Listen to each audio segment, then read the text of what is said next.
As you are aware, yesterday, the Iowa Department of Public Safety concluded an independent investigation into Agent Larry Hedlund. Following the conclusion of this investigation, this morning, I was briefed as to the investigation into Mr.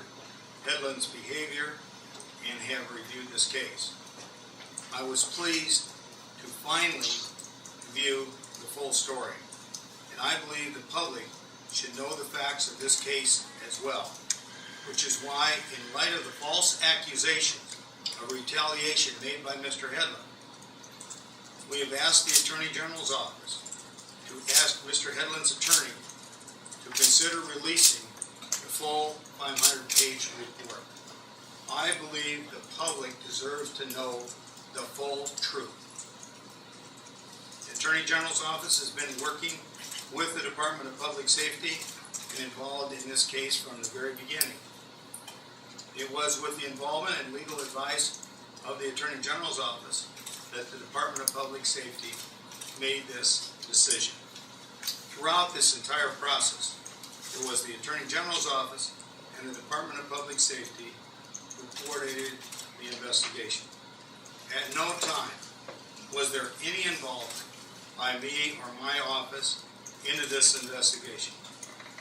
But I am glad to learn the full truth today, and I hope the public is given the same access as soon as possible.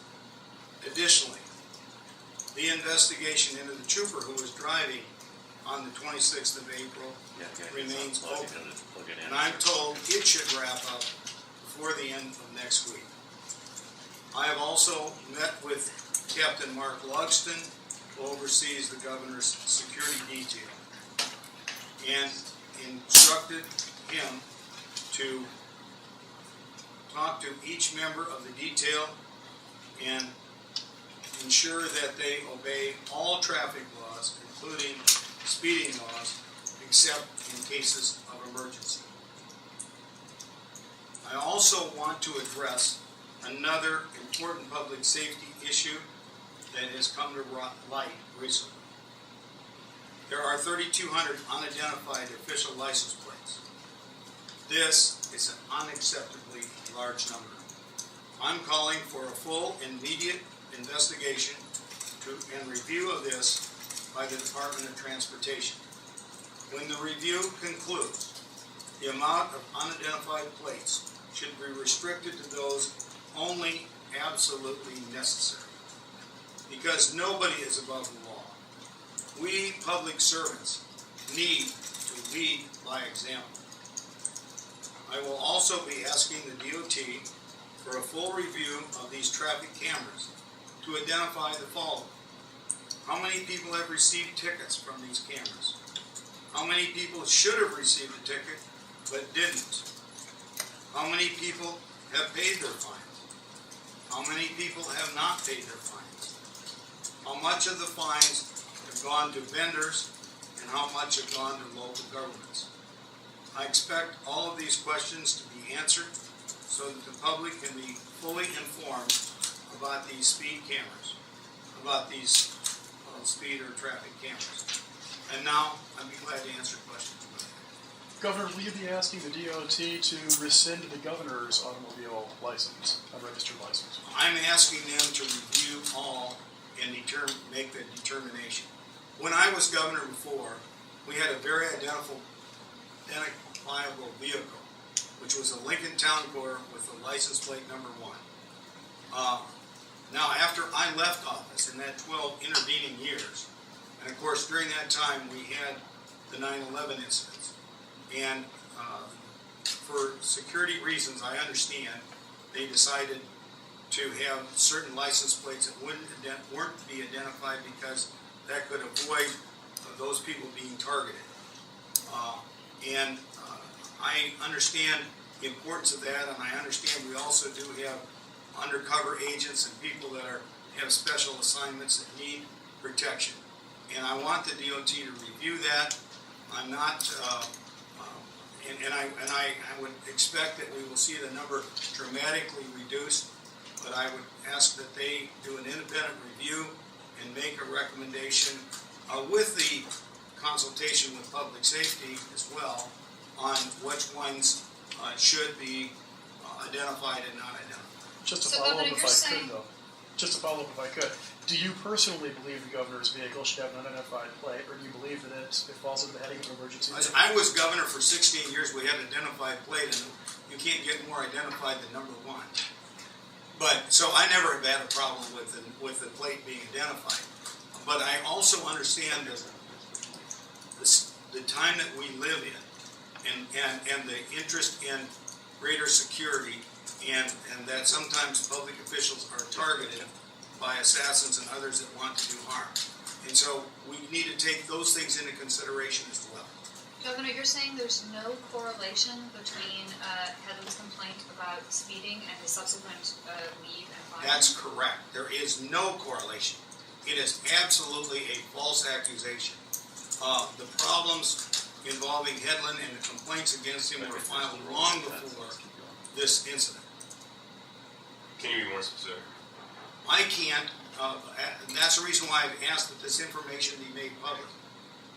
His attorney does have access to this information, but because of the laws with regard to personnel issues, now this is what I find: the personnel exemption is the protection is there to protect the individual employee. In this case, that person and their attorney are using this as a weapon to make false accusations against the Department of Public Safety.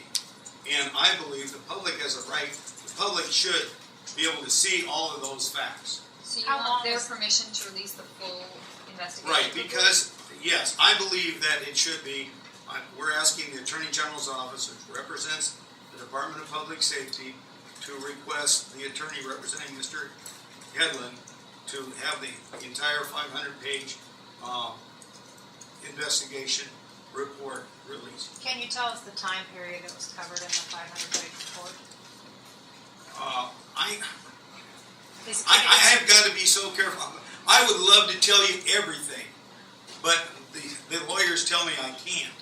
And this is what's so frustrating to me, because I believe in openness, and that's why I am saying, instead of making false accusations and only giving people a portion of the facts, let's let the public see all the facts. Well, Or so- the stated facts as to why he was fired have to do with insubordination, disrespect for his supervisors, and some of the conduct comments in the email. To your mind, is that a fireable offense, and has that been a fireable offense elsewhere in the administration? First, I asked those questions of the Department of Public Safety this morning, and I also asked them about others that have been dismissed, and I think there's been 5 others that have been dismissed this year for various reasons. From public safety or from... This is public safety, yes. And yes, they feel very strongly that the actions of this individual were things that actually, and I asked them, were there other alternatives that could have been used, but they felt this was the appropriate action to take. Does Commissioner Lemon have your full support for his future at the department? Are you happy with the way he's handled this? Well, they're handcuffed because of the law. And the other attorney, however, has not really felt it was necessary to maintain the confidentiality that the law requires that state government did. So it's not really fair to have an unlevel playing field here. And I believe, indeed, that that's the reason why this information should be available. And the public should be able to see all the facts and know the whole history of it and the specifics, and not just what's in the 3-page report. They should know the whole 500. I think they characterized it as that final email he sent as being the last straw. I mean, do you know something that I cannot talk about the details of this.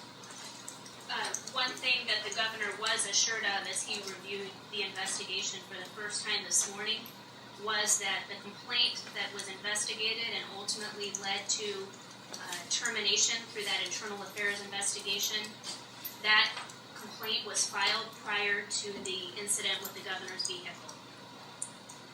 Other questions? I'm sorry, on the Commissioner London does have your support? You are satisfied with how he's handled it, how the department's handled this? I think the department has done what they have a responsibility to do, and they've done this with the total cooperation and support and assistance of the Attorney General's office.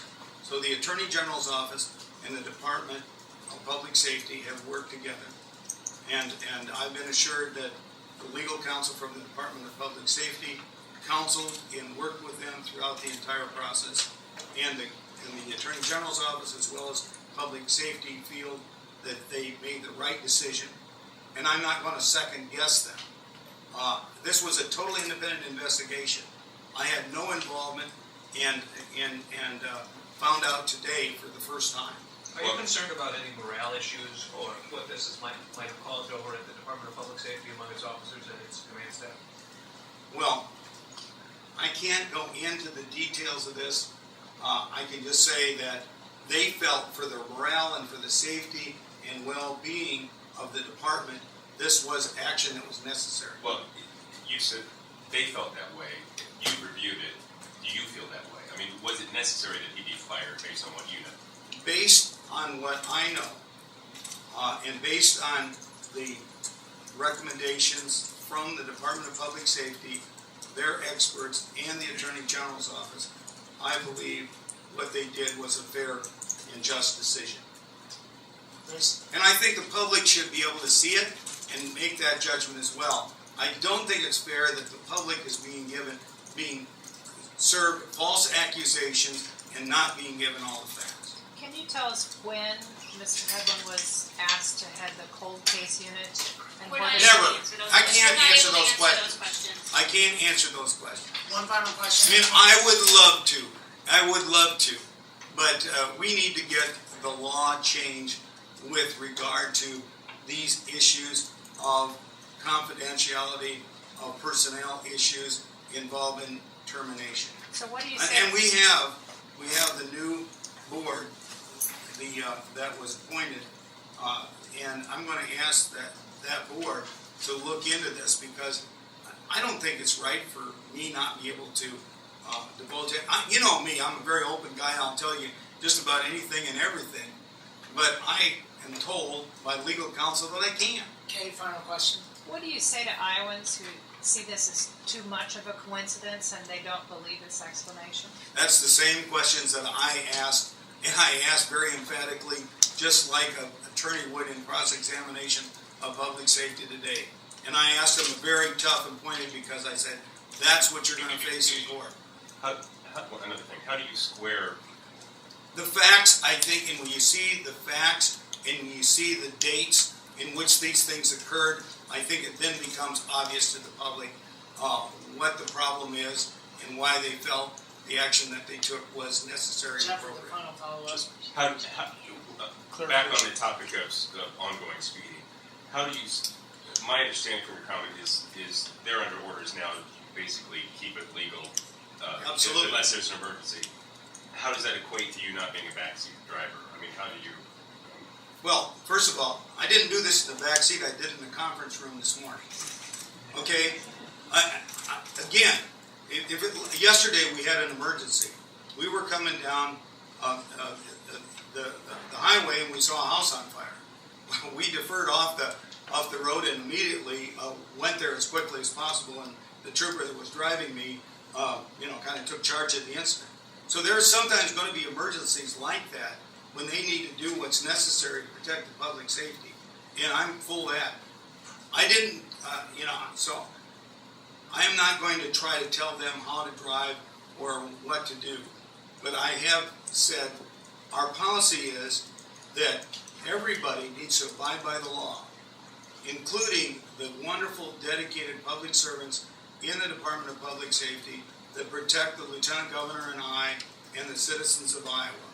And we're confident that they will do all that they can to protect us, but they also need to abide by the speed laws and traffic For laws. clarification, Just for clarification, Governor, then are you saying that if your driver does break the law and does speed, your driver should be ticketed, or will your driver be subject to an internal review of which we don't find out what the results are? I'm just saying that they shouldn't violate the law, period. great, thank you. I'm not trying to second guess what's done if they do. Because there's procedures and processes for that. What I'm saying is, I don't want to see another incident like this occur. Thanks, Governor, thanks, everybody.